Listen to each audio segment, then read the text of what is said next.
Good morning and happy Thursday. Welcome back to Kivli Kids Cozy Corner. I can't believe it's Thursday already, but we are just cruising through James and the Giant Peach and I'm having a great time.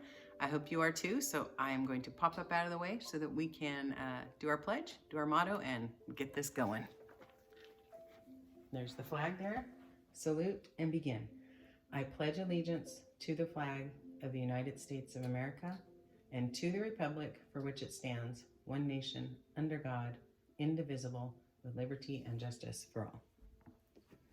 Okay, and here's our little motto.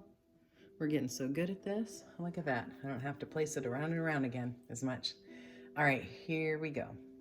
We are students at Peter J. Shields. We believe in kindness. We are responsible. We are persistent. We are respectful. We are bucket fillers. We drop acts of kindness into everything we do. We are Peter J. Shields. Alrighty, so I am still seeing and hearing about kindness, which is good. I was on the phone with my dad a couple days ago, and he was talking about how there were some neighbors, and he lives out of town, so he was talking about there were some neighbors that just wanted to check on him, and he says he'd never talked to them before, and they told him where they lived, a couple doors down from him, and if he ever needed them to go to the market or get him something, and to let him know because they had offered since they were going out that day. So I thought that was really nice. So people are still taking care of people. So super nice times. In the meantime, James and the Giant Peach, let's keep going, shall we? Because oh my gosh, he's just entered the peach. He went down that yummy, juicy, peachy, juice-filled tunnel, and now we're gonna see who some of these characters are that were talking to him and greeting him yesterday and telling him it's about time you're here. Alrighty, chapter 11. Can you believe it, 11 already? Look at their short chapters. See how thin that is? That's how much we've read so far. 26 pages is all, and we're in chapter 11. Oh my gracious. All right, here we go. James's large, frightened eyes traveled slowly around the room. The creatures, some sitting on chairs, others reclining on a sofa, were all watching him intently. Where are they? Inside a peach pit. And there's chairs and sofas. That's interesting. Can you kind of picture this? This would be another good scene to draw, by the way, if you're a drawer. What are you picturing in your mind while Miss Kivli's reading? And then just draw it, even with just a sketching and a pencil when you're done. Creatures. Or were they insects? An insect usually is something rather small, is it not? A grasshopper, for example, is an insect. So what would you call it if you saw a grasshopper as large as a dog? As large as a large dog. You could hardly call that an insect, could you? There was an old green grasshopper as large as a dog, sitting on a stool directly across from James now. And next to the old green grasshopper, there was an enormous spider. And next to the spider, there was a giant ladybug with 9 black spots on her scarlet shell. Each of these was squatting upon a magnificent chair. On the sofa nearby, reclining comfortably curled up position, was a centipede and an earthworm. On the floor over the far corner, there was something thick and white that looked as though it might be a silkworm, but it was sleeping soundly and nobody was paying attention to it. Every one of these creatures was at least as big as James himself, and the strange greenish light that shone down from somewhere in the ceiling, they were absolutely terrifying to behold. Oh, I'm hungry, the spider announced, suddenly staring at James. I'm famished, the old green grasshopper said. So am I, cried the ladybug. The centipede sat up a little straighter on the sofa. Everyone's famished, he said. We need food. 4 pairs of black, round, glassy eyes were fixed upon James. The centipede made a wriggling movement with his body, as though he were about to glide off the sofa, but he didn't. There was a long pause and a long silence. The spider, who happened to be a female spider, opened her mouth and ran along her black tongue delicately on her lips. Aren't you hungry? She asked, suddenly leaning forward, addressing James. Poor James backed up against the wall, shivering with fright. He was much too terrified to answer. What's the matter with you? The old green grasshopper asked. You look positively ill. He looks as though he's gonna faint at any second, the centipede said. Oh my goodness, you poor thing, the ladybug cried. I do believe he thinks it's him we are wanting to eat. There was a roar of laughter from all sides. Oh dear, they said. What an awful thought. You mustn't be frightened, the ladybug said kindly. We wouldn't dream of hurting you. You are one of us now. Didn't you know that? You are one of the crew. We're all in the same boat. We've been waiting for you all day long, the old green grasshopper said. We thought you were never going to turn up. I'm glad you made it. So cheer up, my boy, cheer up, the centipede said. And meanwhile, I wish you'd come over here and give me a hand with all these boots. It takes me hours to get them all on by themselves. James decided, this is chapter 12, sorry. James decided that this was most certainly not a time to be disagreeable, so he crossed the room with the centipede and sitting down, knelt beside him. Thank you so much, the centipede said. You are very kind. You have lots of boots, James murmured. I have a lot of legs, the centipede answered proudly. And a lot of feet. 100 to be exact. Oh, there he goes again, the earthworm cried. Speaking for the first time, he simply cannot stop telling lies about his legs. He doesn't have anything like 100 of them. He's only got 42. The trouble is that most people don't bother to count them. They just take his word. Anyway, there's nothing marvelous, about centipede, about having a lot of legs. So those of you that I know who have done some phonics, you know that cent in the word centipede means 100. So of course a centipede would think he has 100 legs. But centipedes really only have 42. Great science question to investigate. Why is that? Why does it not match that? Back to the story.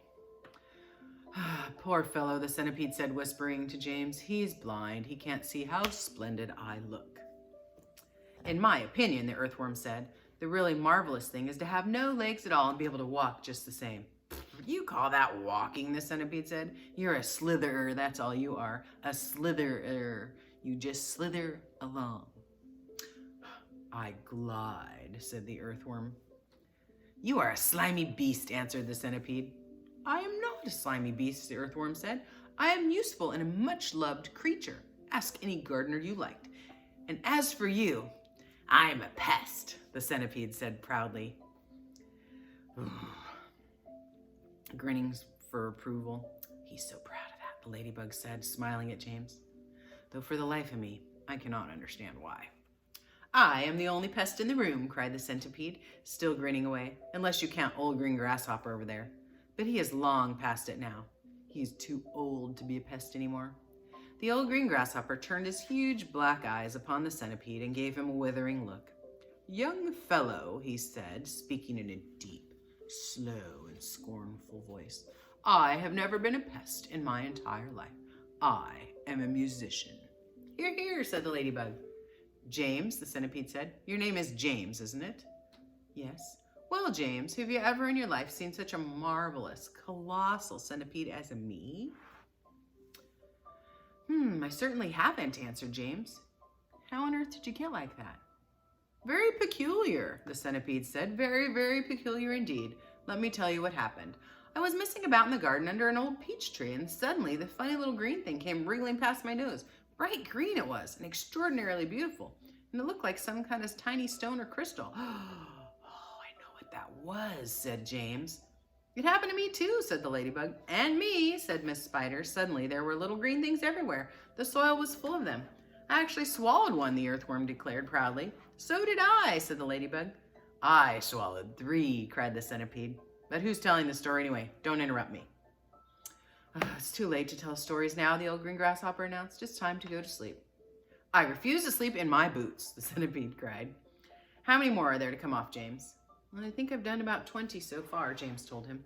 Then that leaves 80 to go, the centipede said. 22, not 80, shrieked the earthworm. He's lying again. The centipede roared with laughter. Oh, stop pulling the earthworm's leg, the ladybug said. The centipede busted out into hysterics. Pulling his leg, he cried, wiggling with glee and pointing to the earthworm. Which leg am I pulling on that earthworm? You tell me. James decided that he rather liked the centipede. He was obviously a rascal, but what a change it had been to hear somebody laughing once in a while. He had never heard Aunt Sponge or Aunt Spiker laughing around all the time he'd been with them. Oh, we really must get some sleep, the old green grasshopper said. We've got a tough day ahead of us tomorrow. So would you be kind enough, Miss Spider, to make the beds? Chapter 13. A few minutes later, Miss Spider had made the first bed. It was hanging from the ceiling, suspended by a rope of threads at either end, so that it actually looked more like a hammock than a bed. It was a magnificent affair, and the stuff that had made it shimmer like silk in the pale night. I do hope you'll find it comfortable, Miss Spider said to the old green grasshopper. I made it soft and silky as I possibly could. I spun it with gossamer. That's a much better quality thread than the one I used for my own web. Thank you so much, dear lady, the old green grasshopper said, climbing into the hammock. Ah, this is just what I needed. Good night, everybody. Good night. Then Miss Spider spun the next hammock, and the ladybug got in. After that, she spun a long one for the centipede and an even longer one for the earthworm. How do you like your bed? She asked James. Hard or soft? I like soft, thank you very much, James answered. For goodness sake, stop staring around the room and get on with my boots, the centipede said. You and I are never going to get to sleep at this rate, and kindly line them up neatly in pairs as you take them off. Don't just throw them over your shoulder. So here's poor James and the centipede.